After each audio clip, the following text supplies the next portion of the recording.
അസ്സലാമു അലൈക്കും വറഹ്മത്തുള്ളാ. പ്രിയപ്പെട്ട വിദ്യാർത്ഥികളെ, ഇപ്പോൾ നമ്മൾ ഇന്നലെ അൽ ഖുർആനു കലാമുല്ലാ എന്നുള്ള പാഠഭാഗം നമ്മൾ ഇന്നലെ പറഞ്ഞു. അപ്പോൾ അതിൽ മുലാഫ് ഇലൈഹി എന്നീ രണ്ട് കാര്യങ്ങളാണ് നമ്മൾ പ്രത്യേകം പറഞ്ഞത്. അപ്പോൾ നമ്മൾ പ്രത്യേകം ഈ പാഠത്തിൽ ശ്രദ്ധിക്കേണ്ട ഭാഗങ്ങൾ മുലാഫ് ഇലൈഹി എന്നീ രണ്ട് കാര്യങ്ങളാണ്.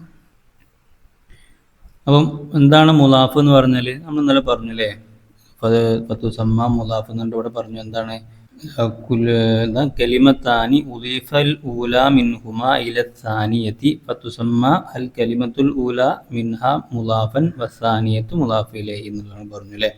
അപ്പോൾ ആ കാര്യങ്ങൾ നിങ്ങൾ കൃത്യമായിട്ട് മനസ്സിലാക്കിയിട്ടുണ്ടാവുമെന്ന് കരുതുന്നു. പിന്നെ ഇതിൻ്റെ താഴെ ഒരു ബൈത്ത് ഉണ്ട്, അത് നമ്മൾ പറഞ്ഞിട്ടുണ്ടായിരുന്നു അന്നല്ലേ. നമ്മളിതുവരെ പറഞ്ഞ കാര്യങ്ങൾ തന്നെയാണ് ബൈത്തിലും പറയണത്. വയുഹ്ദഫു തൻവീനു വന്നൂനാനി മിമ്മാ യുലാഫു വായുജറുസാനി എന്നുള്ളൊരു ബൈത്തുണ്ട്. വയുഹ്ദഫു പറഞ്ഞാൽ കളയപ്പെടും. തൻവീന് കളയപ്പെടും. നമ്മൾ ഇന്നലെ പറഞ്ഞ കാര്യം തന്നെയാണ് അല്ലേ. തൻവീന് കളയപ്പെടും. ഒന്നാമതായിട്ട് തൻവീന് കളയപ്പെടും. നൂനാനി രണ്ട് നൂനിനെ നമ്മൾ പറഞ്ഞില്ല, ഒന്ന് ജംഇന്റെ നൂനിനെയും തസ്നിയയുടെ നൂനിനെയും അല്ലേ. ഈ രണ്ട് നൂനുകളെ കളയപ്പെടും. മിമ്മാ യുലാഫു മുലാഫിൽ നിന്നുണ്ട്. മുലാഫിൽ നിന്ന് മിമ്മാ യുലാഫു നമ്മൾ ഇന്നലെ പറഞ്ഞ ഈ മുലാഫ് എന്ന് പറഞ്ഞ സാധനം ഉണ്ടല്ലോ, മുലാഫിൽ നിന്ന് എന്ത് ചെയ്യും, ഈ രണ്ട് സാധനങ്ങൾ കളയപ്പെടും. വയുജറു സാനി രണ്ടാമത്തതിനേക്ക് ജറ് ചെയ്യും. സാനി എന്തായിരുന്നു, മുലാഫിലേഹിലെ മുലാഫിലേഹിക്ക് ജറ് ചെയ്യും. വയുജറു സാനി രണ്ടാമത്തതിനേക്ക് ജറും ചെയ്യും എന്നുള്ളതാണ്. അപ്പോൾ മുലാഫിലേഹി എന്നുള്ള കാര്യങ്ങൾ, മുലാഫിലേഹിക്ക് മജ്റൂറാണ് എന്നുള്ള കാര്യവും, അതുപോലെ മുലാഫിൽ നിന്ന് തൻവീനിനെയും രണ്ട് നൂനുകളെയും ജമ്മിൻ്റെ നൂനിനെയും അതുപോലെ തസ്നിയൻ്റെ നൂനിനെയും കളയപ്പെടും എന്നുള്ള കാര്യങ്ങളും നമ്മൾ പഠിച്ചു വെക്കുക, മനസ്സിലാക്കി വെക്കുക. അപ്പോൾ നമ്മൾ ഇനി തദ്രീബാത്തിൻ്റെ ഭാഗത്തേക്ക് പോവുകയാണെങ്കിൽ നഖ്റഉ വ നഫ്ഹമു എന്നുള്ള നമ്മുടെ പാഠത്തിൽ പറഞ്ഞ ഉദാഹരണങ്ങൾ തന്നെയാണ്. ആ ഉദാഹരണങ്ങളുടെ നഖ്റഉ വ നഫ്ഹമു എന്നുള്ള ഒരു കാര്യം പറയുന്നുണ്ട്. എന്താണ് അവിടെ പറയുന്നത് ചോദിച്ചാൽ, എന്താണ് മുലാഫായിട്ടുള്ള കാര്യം, മുലാഫ് അതുപോലെ മുലാഫ് ഇലൈഹി, മുലാഫും പറയുന്നുണ്ട് മുലാഫ് ഇലൈഹിയും പറയുന്നുണ്ട്. അപ്പോൾ നമ്മൾ പറഞ്ഞ പാഠത്തിൽ പറഞ്ഞ ഉദാഹരണങ്ങൾ തന്നെ പറയാണ് കലാമുല്ലാഹി. അതിൽ കലാം എന്നുള്ളത് മുലാഫാണ്, അള്ളാഹി എന്നുള്ളത് മുലാഫ് ഇലൈഹിയാണ്. പിന്നെ ആഹിറുൽ കുത്തുബി അല്ലെ, ആഹിർ എന്നുള്ള മുലാഫാണ്, കുത്തുബി എന്നുള്ള മുലാഫ് ഇലൈഹിയാണ്. സിയറുൽ അംബിയായി, സിയർ എന്നുള്ളത് എന്താണ്, മുലാഫാണ്, അംബിയാ മുലാഫ് ഇലൈഹിയാണ്, അംബിയായി. ദസ്തൂറുൽ ഹുക്കൂമത്തി അത് നമ്മൾ പാഠത്തിൽ പറഞ്ഞിട്ടുണ്ടാവില്ല അല്ലേ.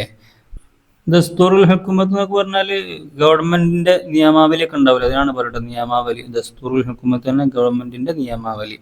പിന്നെ ബാബുൽ മദ്രസത്തി മദ്രസയുടെ വീട്, മദ്രസയുടെ ബാബ് എന്നാൽ വാതിലില്ലേ, വാതിൽ അല്ലെ, സ്കൂളിൻ്റെ വാതിൽ എന്നൊക്കെ പറയാം. സാഹിബുൽ ബൈത്ത് വീടിൻ്റെ ഉടമസ്ഥൻ. കലമു ത്വാലിബി വിദ്യാർത്ഥിയുടെ പേന. അപ്പോൾ ഇവിടെയൊക്കെ നമ്മൾ മനസ്സിലാക്കേണ്ടത് എന്താ വെച്ചാൽ, നമുക്ക് ഇവിടെ ഈ മുലാഫ് ഈ ആദ്യം പറഞ്ഞതാണ്, ഇവിടെ പറഞ്ഞ ഈ കാര്യങ്ങളാണ് മുലാഫായിട്ടുള്ളത്. ഇവിടെ പറഞ്ഞ ഈ കാര്യങ്ങളാണ് മുലാഫിലേഹി ആയിട്ടുള്ളത്. അപ്പം മുലാഫിൽ എന്തുണ്ടാവില്ല, തൻവീൻ ഉണ്ടാവില്ല നമ്മൾ പറഞ്ഞില്ല. ഇവിടെ എവിടെയും തൻവീനൊക്കെ കാണാൻ കഴിയില്ല അല്ലേ, ഇവിടെ ഒന്നും തൻവീന് കാണാൻ കഴിയില്ല. അതുപോലെ നമ്മളോട് ഒന്ന് രണ്ട് നൂന് കളയപ്പെടുന്നു പറഞ്ഞു കഴിഞ്ഞാൽ ആ നൂനിനെ ഒന്നും നമുക്ക് ഇവിടെ നിന്ന് കാണാൻ, നൂനിന് പറയപ്പെട്ട ഉദാഹരണം നമ്മൾ ഇതിൽ പറഞ്ഞിട്ടില്ല, ഇതിലും കുഴപ്പമില്ല. പിന്നെയാണ് പറഞ്ഞത് മുലാഫിലേഹിക്ക് ജറായിരിക്കും എന്ന് പറഞ്ഞില്ലേ, അള്ളാഹി അല്ലേ. ഇവിടെ അള്ളാഹിയാണ്, കുതുബി ജറാണ്, അംബിയ ഈ ജറാണ്, ഹുക്കൂമത്തി ജറാണ്, മദ്രസത്തി ജറാണ്, ബൈത്തി ജറാണ്, താലിബി ജറാണ് അല്ലേ. അപ്പോൾ ജറ് എന്ന് പറഞ്ഞാൽ നമ്മളത് അല്ലേ, അറിയില്ലേ, കെസർ ഇരിക്കാനും അല്ലെങ്കിൽ കെസർ തൻവീനായിക്കും അറിയാം. രണ്ടാലും കെസറുമായി ബന്ധപ്പെട്ട രണ്ട് കാര്യങ്ങൾ ഉണ്ടാകുമ്പോഴാണ് ജറ് എന്ന് പറയല്ലേ. അപ്പോൾ ഈ രൂപത്തിൽ കലാമുല്ലാഹി, ആഹിറുൽ കുത്തുബി, സിയറുൽ അംബിയായി, ദസ്തൂറുൽ ഹുക്കുമത്തി, ബാബുൽ മദ്രസത്തി, സ്വാഹിബുൽ ബൈത്തി, കലമു ത്വാലിബി, ഈ രൂപത്തിലുള്ള ഉദാഹരണങ്ങൾ കൃത്യമായിട്ട് മനസ്സിലാക്കി വെക്കാം. നമ്മുടെ പാഠഭാഗത്ത് പറയാത്തൊരു ഉദാഹരണം കൂടെ പറഞ്ഞിട്ടുണ്ട്. അപ്പോൾ ഇനി പരീക്ഷയ്ക്ക് ചോദിച്ചാൽ പാഠത്ത് വന്നില്ലല്ലോ എന്ന് പറയരുത്. നമ്മുടെ തദ്രീബാത്തിൻ്റെ ഭാഗത്ത് പറഞ്ഞ കാര്യമാണ്, അത് നിങ്ങൾ പ്രത്യേകം പഠിച്ചു വെക്കാം. അപ്പോൾ ഇത്തരം ഉദാഹരണങ്ങൾ ആണ് പരീക്ഷയ്ക്കും ചോദിക്കുക. അപ്പോൾ അത് കൃത്യമായിട്ട് തന്നെ മനസ്സിലാക്കി വെച്ചാൽ മതി കേട്ടോ. ഇനി അടുത്തൊരു ചോദ്യം ഉള്ളത് നൂസിലു ബിൽ മുനാസിബ് എന്നാണ്, യോജിച്ചവ ചേർക്കുക എന്നുള്ളതാണ് കേട്ടോ. അപ്പോൾ ഇവിടെ കുറേ മുലാഫുകൾ കൊടുത്തിട്ടുണ്ട് അല്ലേ. ഇവിടെ ഒന്നാമത്തെ കള്ളിയിൽ കുറേ മുലാഫുകൾ കൊടുത്തിട്ടുണ്ട്, രണ്ടാമത്തെ കള്ളിയിൽ കുറേ മുലാഫിലേഹികൾ കൊടുത്തിട്ടുണ്ട്. അപ്പോൾ എങ്ങനെയാണ് ചേർക്കേണ്ടത് എന്നുള്ളതാണ്. അപ്പോൾ നമുക്ക് ജസ്റ്റ് പഠിച്ചാൽ നമുക്ക് അറിയുന്ന കാര്യങ്ങളാണെന്ന്. റസൂലുല്ലാഹി എന്ന് പറയില്ലേ, അള്ളാഹുവിൻ്റെ റസൂലുല്ലാഹി. പിന്നെ കിതാബു എന്നുള്ള ഏതാണ്, കിതാബു അതിനോട് യോജിച്ചത് ഏതാണ്ടാവുക. പിന്നെ അപ്പോൾ കിതാബുൽ മുദരിസ് കേട്ടോ. എന്താണ് മുദരിസ് പറഞ്ഞാൽ അധ്യാപകൻ അല്ലെങ്കിൽ ദർസ് എടുക്കുന്ന പാഠം എടുക്കുന്ന ആൾ, അവരുടെ കിതാബ് എന്ന് പറയാം കേട്ടോ. പിന്നെ റഈസുൽ മുഹക്കിക്കീൻ എന്നാണ് പറയുക. നമ്മൾ റഈസുൽ മുഹക്കിക്കീൻ കണ്ണിയത്ത് അഹമ്മദ് മുസ്ലിയ എന്നൊക്കെ പറയാറുണ്ടല്ലേ. അപ്പം അതൊരു അങ്ങനെ ഒരു വാക്കാണ്, അതങ്ങനെ മനസ്സിലാക്കിയിട്ടുണ്ടോ, റഈസുൽ മുഹക്കിക്കീൻ. അതുപോലെ ഷംസുൽ ഉലമാ, ഷംസുൽ ഉലമാ, ഉലമാക്കളുടെ എന്താണ് സൂര്യൻ. അത് നമ്മളെ പണ്ഡിതന്മാരെ കുറിച്ച് പറയുന്ന പേരുകളാണ് കേട്ടോ. പിന്നെ അബ്ദുർ റഹീം അല്ലെ, അബ്ദുർ റഹീം എന്നുള്ളതൊരു പേരാണ്, അബ്ദുർ റഹീം. വസത്തുഷാരിയ കേട്ടോ, വസത്തുഷാരിയ ഈ രൂപത്തിലാണ് ഇത് ഉണ്ടാവുക. അപ്പോൾ ഈ രൂപത്തിൽ ഇങ്ങനെ പഠിച്ചു വെച്ചാൽ മതി. റസൂലുള്ള നമുക്ക് അറിയണതാണ് കിതാബുൽ മുദരിസ്. റയീസുൽ ഉലമാവും ഷംസുൽ ഉലമാക്ക് നമ്മൾ റയീസുൽ മുഹക്കിക്കീനും ഷംസുൽ ഉലമാവും നമ്മുടെ സംസ്ഥയുടെ പണ്ഡിതന്മാരെ കുറിച്ച് പറയുന്ന പേരാണ്. അപ്പോൾ നമ്മൾ അത് അങ്ങനെ രൂപത്തിൽ മനസ്സിലാക്കി വെച്ചാൽ മതി. പിന്നെ അബ്ദുർ റഹീം, വസത്തുഷാരി കേട്ടോ. ഈ കാര്യങ്ങൾ നമ്മൾ ആ രൂപത്തിൽ പഠിച്ചു വെക്കുക ഇൻഷാ അല്ലാഹ്. അപ്പോൾ അത്രയും കാര്യങ്ങളാണ് നമുക്ക് പരീക്ഷയ്ക്കും ഈ പാഠത്തുനിന്ന് ഈ ചോദ്യങ്ങളൊക്കെ തന്നെയാണ് വരിക കേട്ടോ. അപ്പോൾ അത് കൃത്യമായിട്ട് മനസ്സിലാക്കി വെച്ചാൽ മതി കേട്ടോ. ഇനി അടുത്തതുള്ളത് നുക്കവ്വിനു അർബഅ ജുമലിൻ ബിൽ കലിമാത്തിൽ ആത്തിയ. താഴെയുള്ളതിൽ കൊണ്ട് നിങ്ങൾ എന്ത് ചെയ്യുക, കുറച്ച് ഉദാഹരണങ്ങൾ കണ്ടെത്താനാണ്. കുറച്ച് ജുംലകൾ ഉണ്ടാക്കുക. താഴെ കൊടുത്ത കാര്യങ്ങൾ കൊണ്ട് ജുംലകൾ ഉണ്ടാക്കാനാണ്. അപ്പോൾ നമുക്ക് ഇവിടെയുള്ള പദങ്ങളൊക്കെ ഒന്ന് വായിച്ചു നോക്കാം. നമുക്ക് മസ്ജിദ് എന്ന് പറഞ്ഞാൽ എന്താണ്, പള്ളി അല്ലെ, പള്ളിയാണ് മസ്ജിദ്. ആസിമത്ത് പറഞ്ഞാൽ തലസ്ഥാനം എന്നൊക്കെയാണ് പറയാം. വലത് പറഞ്ഞാൽ എന്താ, കുട്ടിയാണ്. കബീർ പറഞ്ഞാൽ വലിയ, കബീറത്തിന് വലിയത്. ന്യൂഡൽഹി പറഞ്ഞാൽ ന്യൂഡൽഹി തന്നെയാണ് കേട്ടോ. നദീഫത്ത് പറഞ്ഞാൽ വൃത്തിയുള്ളത്. മനാറത്ത് എന്നൊക്കെ പറഞ്ഞാൽ മിനാരം എന്നൊക്കെ പറയില്ല, പള്ളിൻ്റെ മിനാരം എന്നൊക്കെ പറയില്ല, അതാണ് മനാറത്ത് പറഞ്ഞത്. ഹിന്ദ് പറഞ്ഞാൽ ഇന്ത്യ കേട്ടോ. ഷാരി പറഞ്ഞാൽ റോഡ്. കമീസ് പറഞ്ഞാൽ നീളക്കുപ്പായം. വാസി പറഞ്ഞാൽ വിശാലമായത്.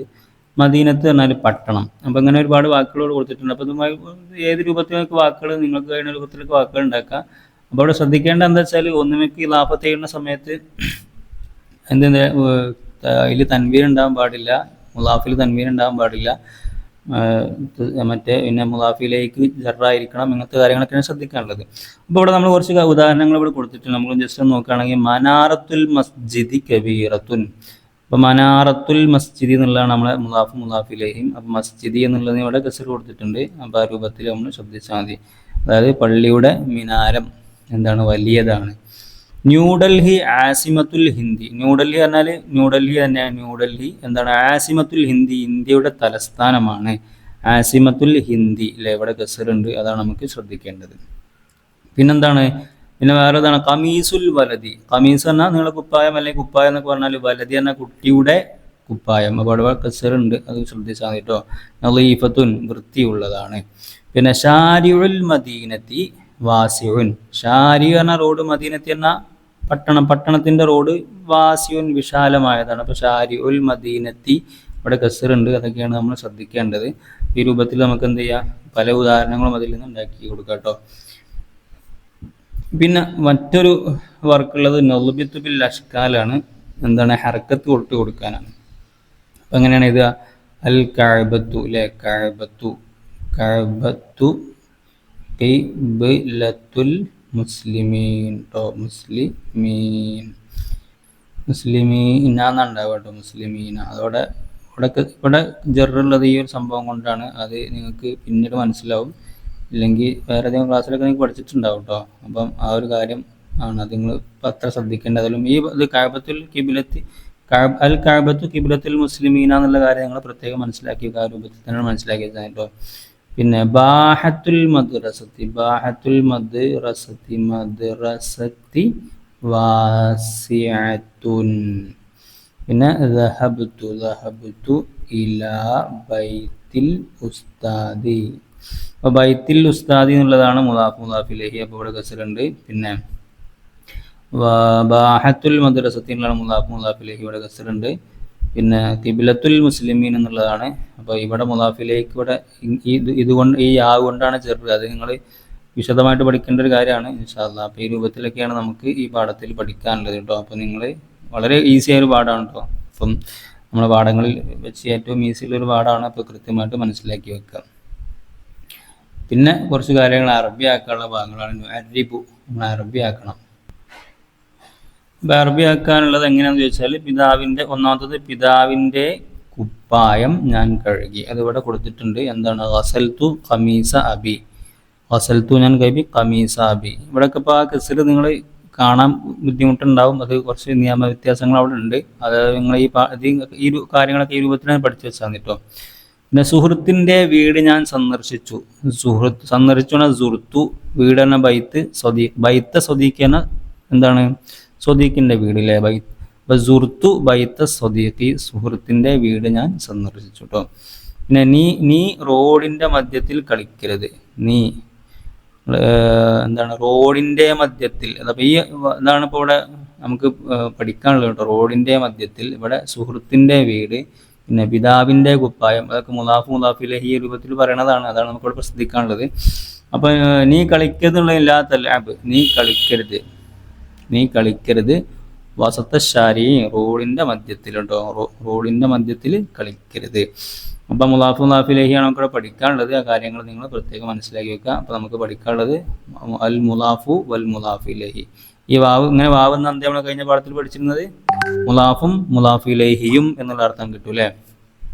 പിന്നെ ഇതിൻ്റെ അവസാനത്തിൽ ഒരു സാധനം കണ്ടിട്ടോ, ഇവിടെ ദസ്തൂർ നിയമാവലി, ഇവിടെ നിങ്ങൾ കണ്ടില്ലേ, ദസ്തൂർ നിയമാവലി എന്നുള്ളൊരു സാധനം ഉണ്ട്. നിങ്ങൾ പഠിച്ചു വെക്കുക. കാരണം ചിലപ്പോൾ വാക്കർത്തൊക്കെ ചോദിക്കാനൊക്കെ സാധ്യതയുണ്ട്. പൊതുപരീക്ഷക്കൊക്കെ ചിലപ്പം ആരാണ് ഏറ്റവും ടോപ്പർ എന്ന് പറയാനാണ്, ടോപ്പ് പ്ലസ് മാർക്കാണല്ലേ. അപ്പോൾ ടോപ്പ് ഉള്ള മാർക്ക് ആരാണെന്ന് അറിയാൻ വേണ്ടി അപ്പോൾ വളരെ മൈന്യൂട്ടായ ക്വസ്റ്റ്യങ്ങളൊക്കെ ചിലപ്പം പൊതുപരീക്ഷയ്ക്ക് ചോദിക്കും. അപ്പോൾ ഇത്തരം ചോദ്യങ്ങളൊക്കെ പൊതുപരീക്ഷയ്ക്ക് പ്രതീക്ഷിക്കാം. അപ്പം ഇങ്ങനെ കൊടുത്ത വാക്കുകളൊക്കെ നിങ്ങൾ എന്ത് ചെയ്യണം, കാണാതെ പഠിക്കണം. ദസ്തൂർ എന്ന് പറഞ്ഞാൽ നിയമാവലി എന്നുള്ളത്. ഇൻഷാ അല്ലാഹ് ഇത്രയും കാര്യമാണ് ഈ പാഠത്തിലുള്ളത്. എല്ലാവർക്കും നല്ല രൂപത്തിൽ മനസ്സിലായിട്ടുണ്ടാവുമെന്ന് കരുതുന്നു. മനസ്സിലാത്ത ആളുകളുണ്ടെങ്കിൽ സംശയങ്ങളൊക്കെ ചോദിക്കാം കേട്ടോ.